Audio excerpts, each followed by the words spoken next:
Assalamualaikum warahmatullahi wabarakatuh. Ketemu lagi dengan saya Yoyo Hadiana. Di video kali ini saya masih membahas tentang PPDB SMA SMK SLB tahun 2023 di Provinsi Jawa Barat.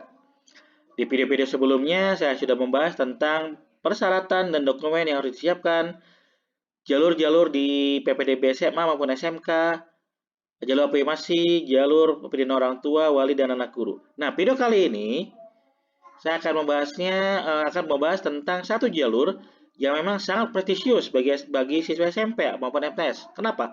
Karena jika mereka diterima oleh jalur ini, mereka merasa bangga. Mereka merasa bangga, dibacakan bangga, karena berarti mereka dianggap pintar dari sekolah tersebut. Yaitu jalur apa? Jalur seleksi nilai rapot. Nah, kenapa saya mengatakan prestisius? Karena memang nilai rapot ya luar biasa. Kalau nilainya bagus-bagus, berarti dia ada kemungkinan pintar dan bagus. Oke, check it out. Penjelasannya seperti ini. Baik, ini seleksi jalur prestasi nilai rapot SMA. Nanti kita akan bahas lagi nilai rapot SMK. Beda lagi ya.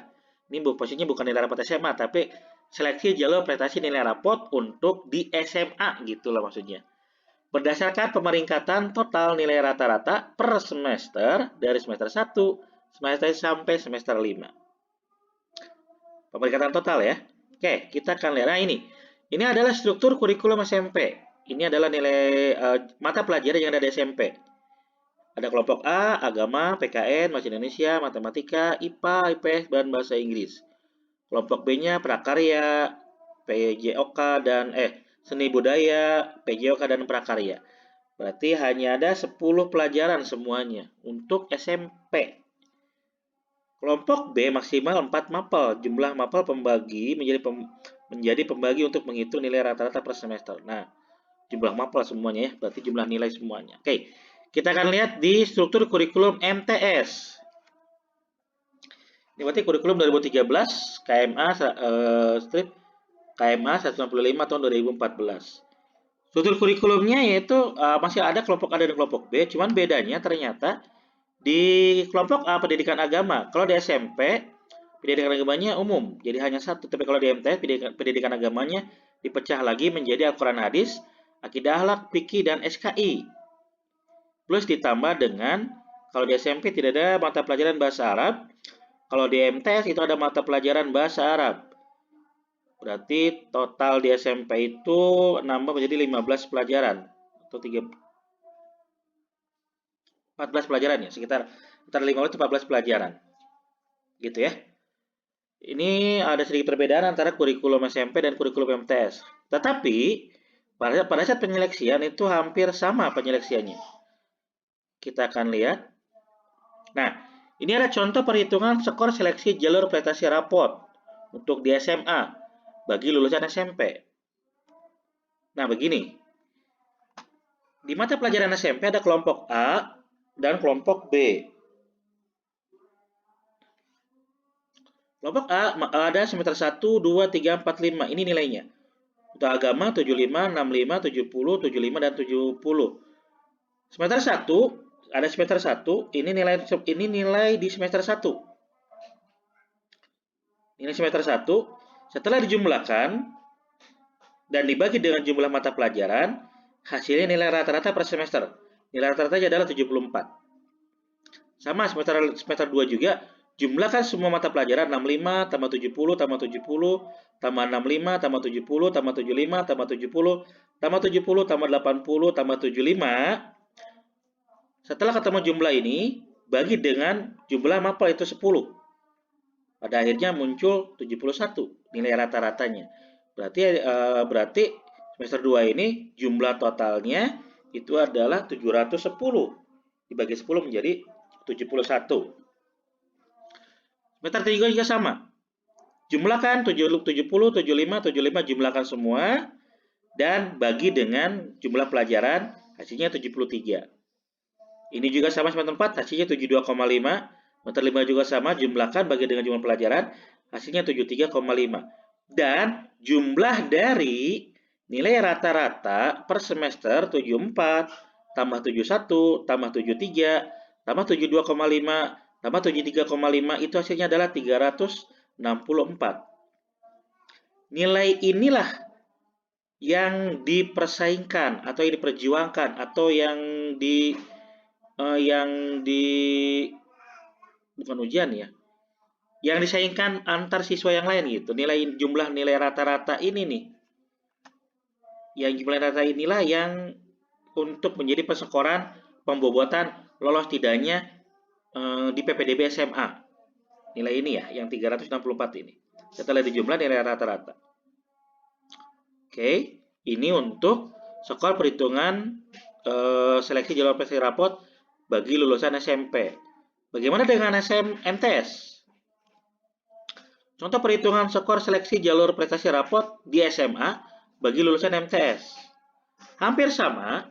Pendidikan agama ini ada akidah akhlak, ada Al-Quran hadis, akidah akhlak, fikih, SKI, pendidikan Pancasila, bahasa Indonesia, bahasa Arab, semua dari kelompok A dan B ada nilai semester 1 75 75. Jumlahkan semuanya di sini sampai nilai prakarya, jumlahkan ada muncul jumlahnya berapa, setelah itu bagi dengan jumlah mata pelajaran yang 11. 11, 12, 13, 15 berarti. 15, jadi kan 1, 2, 3, 4, 5. Kalau saya hitung dari sini nih.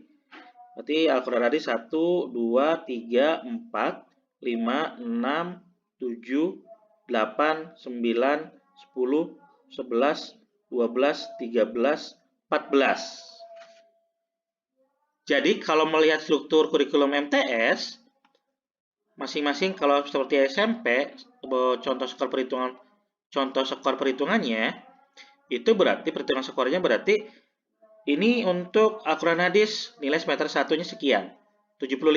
Akidah akhlak 75, fikih 75, SKI 65. Jumlahkan semuanya. Ini kan ada 11 nih. Kalau saya menghitung dari sini ada Al-Quran, hadis dan sampai prakarya itu ada 11, ada 14. Jumlahkan semuanya, setelah ketemu muncul jumlah, bagi dengan 14 menghasilkan 72,86. Ini nilai rata-rata di semester 1. Nah, semester 2 juga sama. Al-Quran hadis 65, akidah akhlak 70, fikih 70, SKI 70, PKN 70, bahasa Indonesia 70, 70, 70, sampai ke prakarya yang terakhir nomor 11 ini. Jumlah total nilainya berapa? Bagi dengan 14. Jumlah mata pelajaran ini di sini. 14 muncullah nilai rata-rata 71,07 yang ini. Begitu pun semester 3. 70, 75, 75, 65, 75. Jumlahkan bagi dengan 14 pelajaran. Hasilnya ada 72,14. Ini juga sama semester 4. Hasilnya 72,14. Ini juga sama hasilnya 72,50. Nah, ini rata-rata ini sudah muncul. Ada semester 1 rata-ratanya sekian, 72,86. Semester 2 rata-ratanya 71,07. Semester 3 rata-ratanya 72,14. Semester 4 rata-ratanya 72,14. Semester 5 rata-ratanya 72,50. Jumlahkan nilai rata-rata ini menghasilkan total nilai rata-rata. Skornya adalah 360,71. Nah, nilai inilah yang jadikan bobot penilaian pada saat untuk skor seleksi jalur nilai prestasi raport. Nanti muncul yang 360,71. Siapa yang menghitung? Sistem yang menghitung. Ya, bukan panitia PPDB SMA, tapi sistem yang menghitung. Dan mengurutkan sistem yang mengurutkan. Oke, ini untuk contoh perhitungan skor seleksi jalur prestasi raport di SMA bagi lulusan MTS. Nah, kita lanjut. Bagaimana jika ada nilai yang sama di urutan terbawah atau lebih? Contoh, kuota di salah satu SMA untuk jalur seleksi raport itu adalah 50. Ternyata nilai rata-ratanya untuk peringkat 50, 51, dan 52 itu sama jumlahnya. Karena lulusan dari SMP sama jumlahnya, apa yang diambil?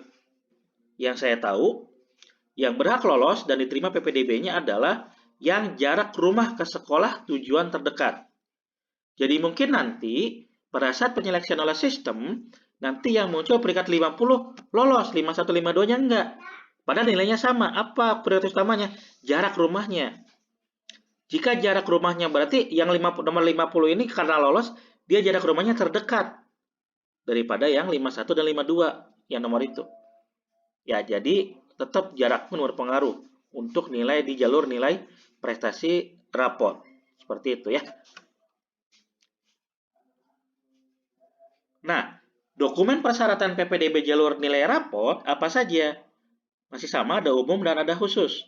Dokumennya masih sama untuk umum, ada ijazah atau SKL atau kartu peserta ujian, bisa salah satu. Cukup-cukup tiga-tiganya ada. Yang kedua ada akte lahir atau surat kelahiran lahir. Yang ketiga ada kartu keluarga dan KTP. Nah, kartu keluarga ini digunakan untuk menentukan jarak.